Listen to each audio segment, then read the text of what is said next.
Merci de vous informer avec Puissance Télévision. Bienvenue si vous venez de nous rejoindre dans l'actualité de ce mardi 4 novembre. À Bar-le-Duc, les tracteurs ont pris la place des caddies dans et devant le supermarché Leclerc. Une trentaine d'agriculteurs mènent actuellement une action pour dénoncer la concurrence des produits importés qu'ils jugent non conformes aux normes françaises. Notre journaliste Julien De Bruyne est sur place. À Saint-Dizier, l'opération La beauté sauvera le monde fait son retour pour ce mois de novembre. Lancée après le confinement en 2020, cette initiative culturelle affiche des tableaux de maître sur les panneaux publicitaires de nos communes. Jeudi dernier, le département de la Meuse et les deux agences de l'eau ont signé pour la période 2025-2027 un second contrat de territoire eau et climat de plusieurs millions d'euros. L'objectif est de préserver les ressources. C'est une ville de miel qui est reconnue pour sa production. Vitry-le-François a obtenu il y a quelques mois le label Apicité avec la mention 3 abeilles, démarche exemplaire. La Cité Rose fait désormais le point sur le travail accompli. La météo tout de suite avec une belle amélioration pour ce mardi. Après plusieurs jours très humides, le temps devient plus sec et les nuages laissent place à de belles éclaircies. Quelques passages nuageux persisteront tout de même. Les températures douces pour la saison oscilleront entre 5 et 17 degrés. Je vous le disais en titre, un nouveau rassemblement des agriculteurs dans la Meuse. Ce mardi matin, une trentaine de personnes se sont rassemblées devant et sont même rentrées dans le Leclerc de Bar-le-Duc pour dénoncer et revendiquer des changements sur les produits importés. Une mobilisation calme mais visuelle pour alerter les consommateurs. Julien De Bruyne, tu es sur place. Quelles sont les premières informations que tu peux nous donner ? Exactement, les caddies ont remplacé les tracteurs aujourd'hui. Une trentaine d'agriculteurs se sont rassemblés devant le centre Leclerc de Bar-le-Duc pour dénoncer la présence de produits qu'ils estiment non conformes aux normes imposées à la production française. Au moment où je vous parle, les agriculteurs sont actuellement à l'intérieur du magasin afin d'étiqueter tous les produits qu'ils estiment comme être de la concurrence déloyale. Une action symbolique menée dans le calme mais très visuelle pour alerter les consommateurs. Selon eux, les agriculteurs français font face à une véritable distorsion de concurrence. Leur exploitation doivent respecter des règles environnementales et sanitaires toujours plus strictes, tandis que certains produits venus de l'étranger échappent à ces contraintes et se vendent ici à moins de prix. La FDSEA et les jeunes agriculteurs demandent davantage de transparence sur l'origine des produits et un meilleur équilibre dans les relations commerciales. Une mobilisation courte mais déterminée qui traduit le malaise persistant d'un secteur en quête de reconnaissance à l'approche des prochaines négociations commerciales. Merci Julien pour toutes ces informations et un reportage complet sera à retrouver sur notre site internet puissancetélévision.fr et dans votre journal de demain. La beauté sauvera le monde, c'est un slogan bien connu des Bragards. Depuis 2020, l'initiative lancée par le maire de Saint-Dizier revient pour ce mois de novembre dans la ville. Plus de 80 autres cités participent également à l'initiative. Elle a été lancée après le confinement en 2020 et cette année, une trentaine de tableaux sont affichés sur les panneaux publicitaires de la commune. Et le thème choisi, c'est le paysage. Léo Martin vous propose de découvrir ces tableaux. Des tableaux de maître affichés dans les rues, c'est le retour de La beauté sauvera le monde, une initiative bragarde suivie désormais par plus de 80 communes françaises. L'objectif est de mettre en avant la culture et des peintures à la portée de tous. Cette année, le projet n'est plus porté par la ville de Saint-Dizier mais par une association. Le thème choisi pour cette édition, le paysage. Plus d'une trentaine de tableaux sont donc affichés partout dans les rues de la cité bragarde.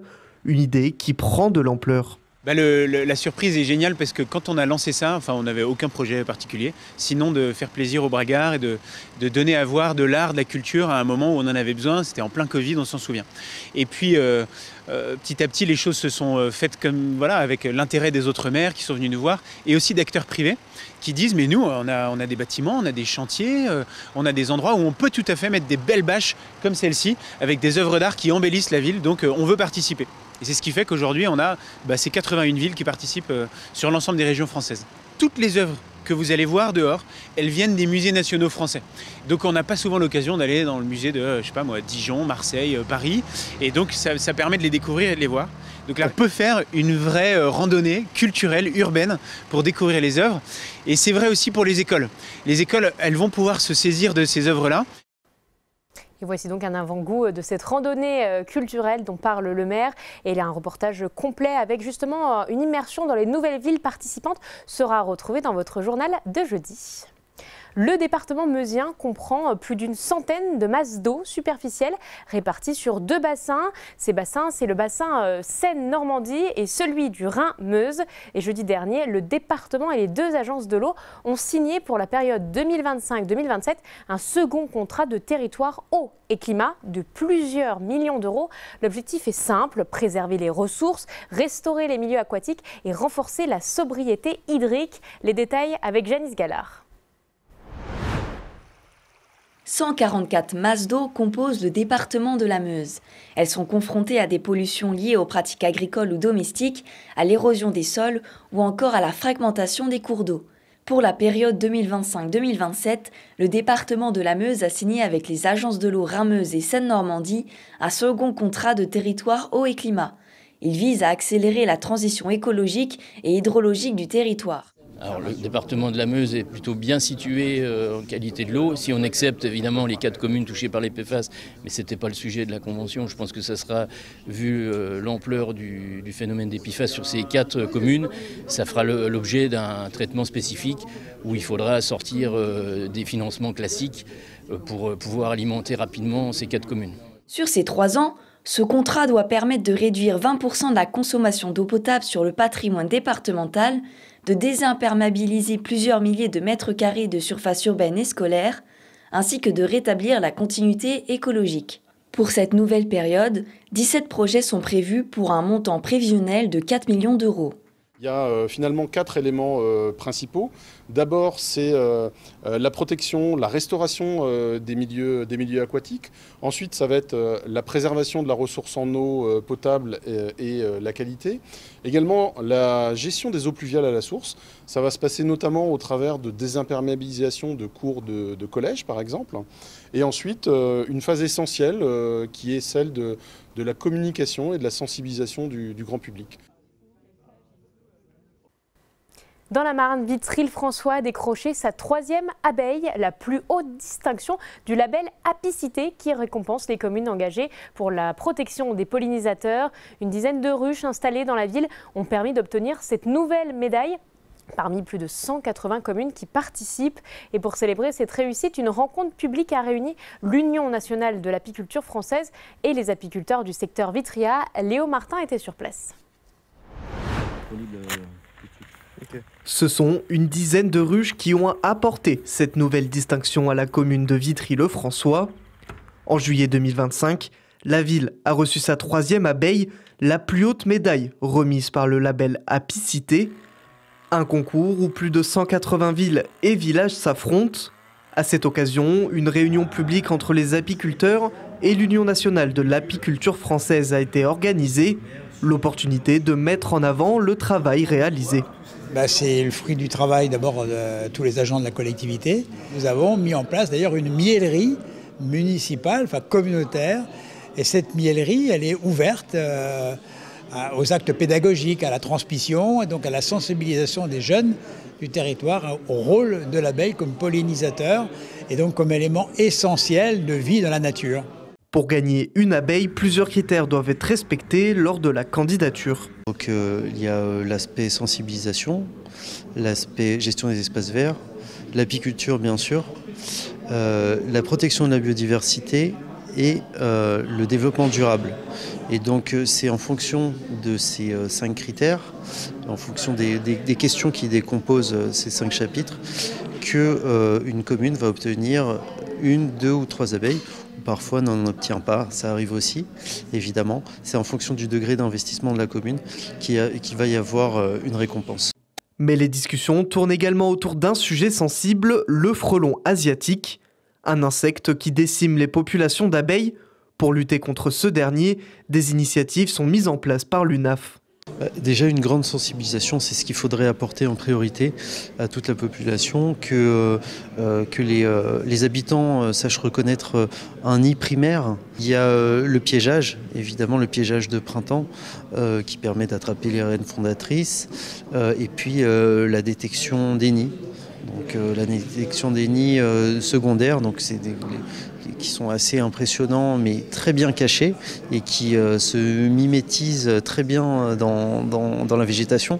À l'avenir, le rucher Vitria, le syndicat des apiculteurs du pays Vitria, compte mettre des actions en place pour empêcher les frelons de proliférer.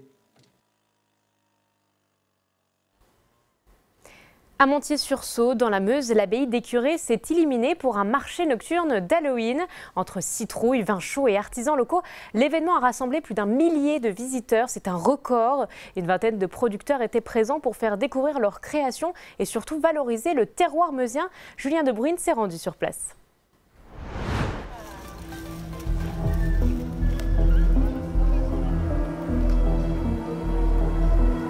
À la tombée de la nuit, l'abbaye d'Écuré se métamorphose. Lanterne suspendue, citrouilles sculptées, parfum d'épices et de vin chaud, un décor féerique pour une soirée pas comme les autres. Organisé par la communauté de communes des Portes de Meuse, le marché d'Halloween de Montier-sur-Sault attire chaque année des centaines de visiteurs. Sous les voûtes de pierre, une vingtaine d'artisans et producteurs proposent leurs créations, miel, fromage, bière locale ou encore des décorations d'automne. On démarre très bien, donc c'est la 3e édition du marché nocturne cette année en fait. On a très bien démarré avec l'édition de Pâques. Puis là, a priori, le public répond encore présent pour l'édition d'Halloween, donc on est vraiment ravis. L'objectif, c'est de faire découvrir le territoire aux locaux qui se réapproprient leur territoire, leur patrimoine et cette histoire de l'abbaye d'Écuré. On a fait 600 participants sur les précédentes éditions en avril et en août dernier. L'objectif, c'est de faire au moins aussi bien. Au-delà des déguisements et des toiles d'araignée, ce rendez-vous est surtout une vitrine du terroir local. Pour les producteurs, c'est une opportunité rare de rencontrer directement les habitants dans une ambiance festive et conviviale. L'objectif est de rappeler qu'au cœur de la Meuse, l'artisanat et les circuits courts sont au centre de la vie locale. Ça nous fait sortir, ça nous fait gagner un peu de sous. Ça fait plusieurs événements que je fais ici. Oui, on avait déjà fait la chasse au trésor précédemment. Il y a du patrimoine à découvrir, c'est très intéressant. Donc voilà, on revient pour ça aussi. C'est un moment assez sympa, les gens sont plutôt agréables et un moment assez convivial. L'entreprise est toute récente, donc ça permet de faire une belle image des produits que je vends. Pendant la soirée, les enfants ne sont pas oubliés. Déguisés, ils participent à la traditionnelle chasse aux bonbons et à quelques ateliers organisés sur le site.